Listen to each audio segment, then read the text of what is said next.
एक दोस्त दूसरे दोस्त से बोला, मुझे कोई ऐसा मशवरा दो कि मैं अमीर हो जाऊं और मेरी ज़ुबान पर हर वक्त अल्लाह का नाम रहे।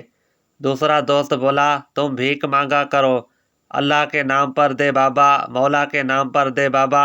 इस तरह तुम अमीर भी हो जाओगे और हर वक्त तुम्हारी ज़ुबान पर अल्लाह का नाम भी रहेगा। Oh no! पप्पू और लड़की मरी घूमने गए। पप्पू ने कहा, ये वो पहाड़ है जहाँ इंसान अपना नाम ले तो जवाब में पहाड़ से उसके महबूब के नाम की आवाज़ आती है। पप्पू जोर से अपना नाम पुकारा। पहाड़ से आवाज़ आई, परवीन।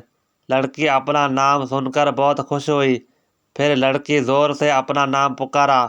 पहाड़ से आवाज़ आई, इमरान, माजिद, काशिफ, यासर और पप्पू। एयर होस्टेस, सर यहाँ आपको बिल्कुल घर जैसा माहौल मिलेगा। लड़का बोला, ठीक है, लेकिन मैं पानी की बोतलें नहीं भरूंगा।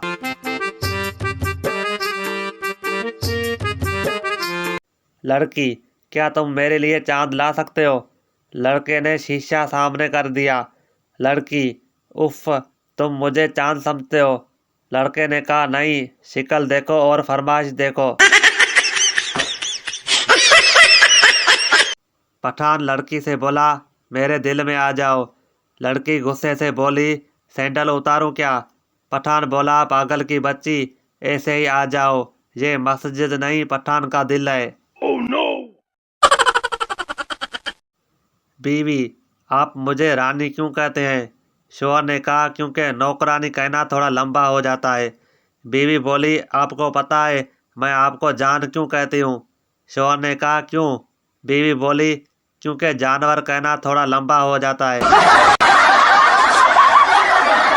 बीवी ने शौहर से कहा, हमारे गांव में पहला 24 घंटे बोलने वाला रेडियो मेरे अब्बू लाए थे।